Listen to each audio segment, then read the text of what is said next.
Democrats in Congress shut down the government of the United States in an attempt to extort American taxpayers for hundreds of billions of dollars for illegal aliens and people that came into our country illegally from gangs, from prisons, from mental institutions. They wanted to pay them $1.5 trillion, which would have really hurt our healthcare businesses and our recipients at levels never seen before.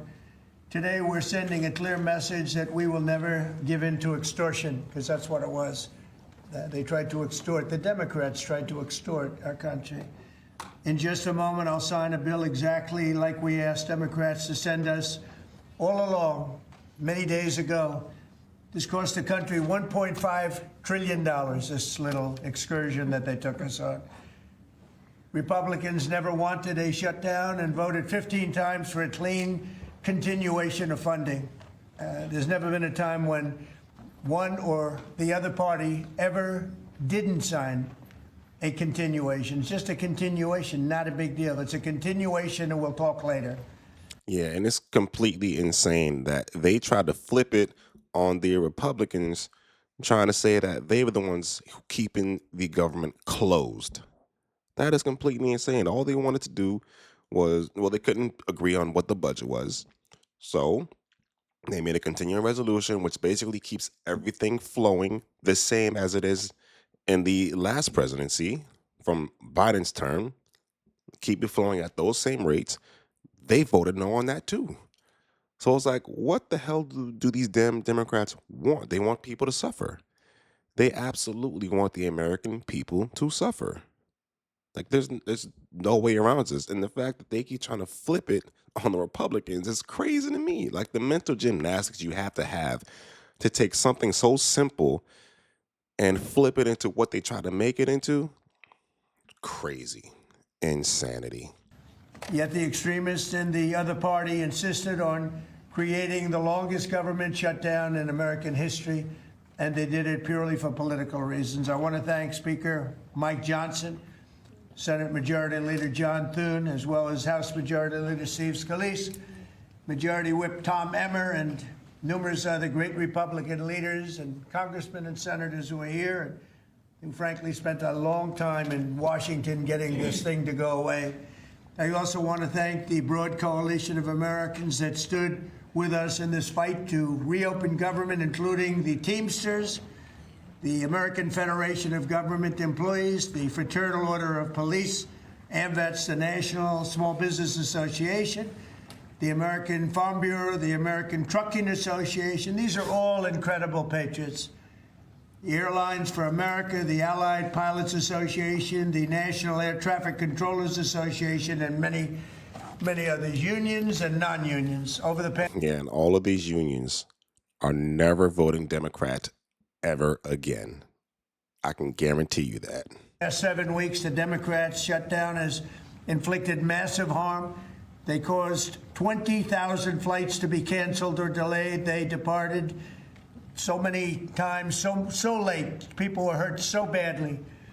Nobody's ever seen anything like this one. This was a no-brainer. This was an easy extension. But they didn't want to do it the easy way. They had to do it the hard way. And they look very bad, the Democrats do. They deprived more than 1 million government workers from their paychecks and cut off food stamp benefits for millions and millions more Americans in need. They caused tens of thousands of federal contractors and small businesses to go unpaid, and the total effect of the damage their antics caused will take weeks and probably months to really calculate accurately. Yeah, and the most pitiful part about this is that now that the government is about to be reopened, you can look back and really come to the conclusion that the whole shutdown was pointless. Absolutely pointless. Because the Democrats got absolutely nothing out of it. Nothing. Nothing they wanted was accomplished. Nothing was accomplished by having this shutdown, except for people losing their food stamps, people not getting paid for the work that they had done, and a lot of government contractors not getting paid either. This shutdown was completely pointless. But then, and the craziest part is the Democrats wanted to extend it. They wanted to keep the government shut down the whole time. They wanted it to be longer than what it is now. Why y'all voting Democrat anymore is beyond me, man. Beyond me. Including the serious harm that they did to our economy and to people and to families. So I just want to tell the American people, you should not forget this when we come up to midterms and other things. Don't forget what they've done to our country. I also want Midterms to coming up too.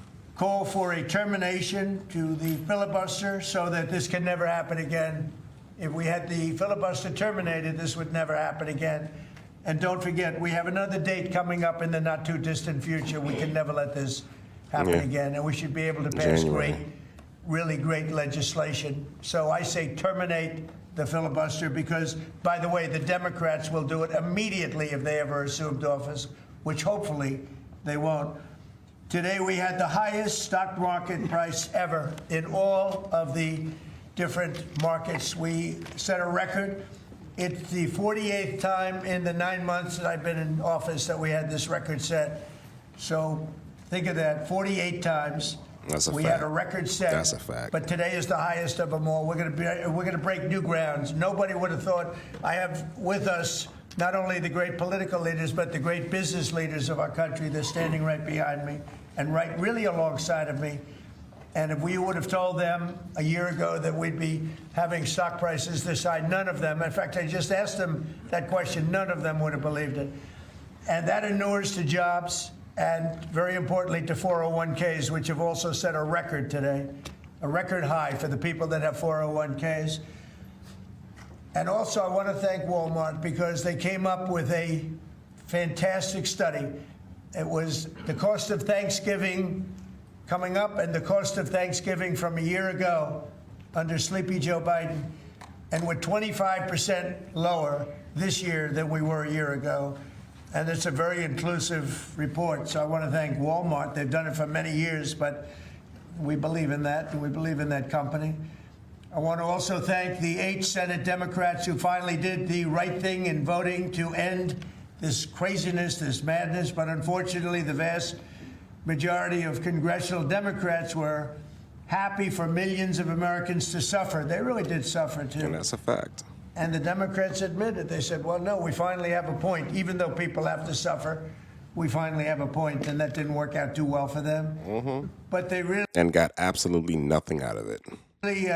went out and they could appease the fringe benefits of their far-left base.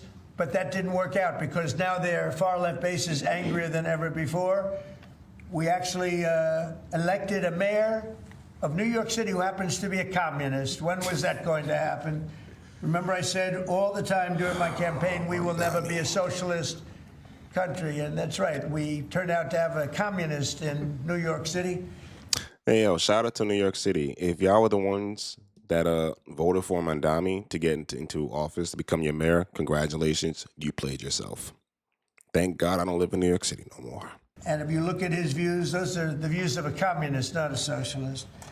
So this is no way to run a country. I hope we can all agree that the government should never be shut down again. End the filibuster, terminate the filibuster. It'll never happen again.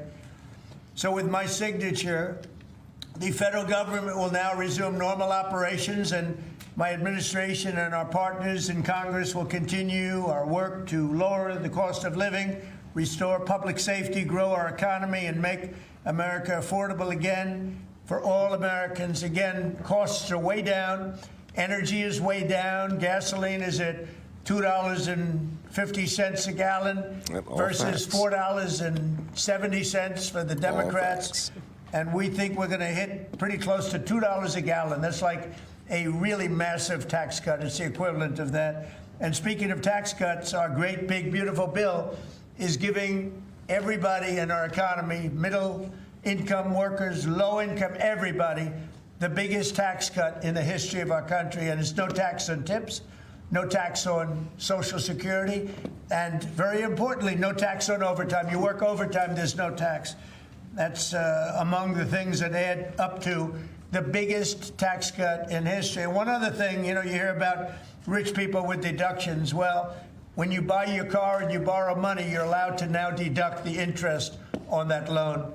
So you can take that interest deduction, and what you can take is that interest payment and deduct it for income tax purposes. That's a tremendous tax cut right there.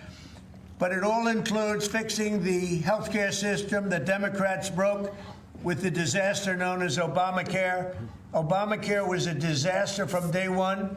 It's done nothing but go up. And if you remember President Barack Hussein Obama, when he came up with this crazy idea, he said everything's going to be great, rates are going to go down, payments are going to go down, everything's going to go down. It went the exact opposite, with the biggest increase of healthcare in any country. It's a disaster. And I'm calling today for insurance companies not to be paid, but for the money, this massive amount of money, to be paid directly to the people of our country so that they can buy their own health care, which will be far better and far less expensive than the disaster known as Obamacare. And I've had, I think, great support. I've even had Democrat support. So we want the money that would be going to the insurance company, which is hundreds of billions of dollars. You know, their stock prices have gone up by 1,000% in many cases. 1,000% over. That is a fact. That is an absolute fact. Honestly, I think this whole health insurance in this country just needs to be gutted, thrown away, and completely redone because it is an absolute disaster. It is crazy how much health insurance costs in this country. Not even just health insurance, just healthcare in general. It is insane. And the thing is, I really think the Democrats wanted to extend the Obamacare really because of their gains that they've had in the stock market. Because they had been doing crazy, like the president just said, 1,000% gains, and he's talking complete facts. Because actually, we do want to show you guys this real quick. It is crazy. Let's just take United Healthcare, for example. United Health Group, for example. 41 years. This right here is around the time when the Obamacare was put into play. And it has just gone straight up. Straight up. 1,000%. And yeah, it has been 1,000% because there we have, where am I at? Where was it put? It's put in around March. So around, I say like around here. $25.98. And then today, it's over 300. That's over 1,000% return. And the craziest part is, if you had put in $1,000 back in 1984, if you were lucky enough to put $1,000 into that stock, today it would be worth over $3 million. Over $3 million. That is why I think the Democrats are so worried about making sure that the Obamacare stays in place, because I'm pretty sure that after they get rid of Obamacare, this stock is going to completely tank. Completely tank. I wouldn't be surprised. But you know what? Hey, if you were lucky enough to get into this stock at that time, hey, kudos to you. You know, your stock went up, but so did everyone else's premiums. But it's a money game. Everything comes down to the money. So let me know your thoughts in the comments below. Hit the like button, subscribe to the channel, and I'll catch you guys next time.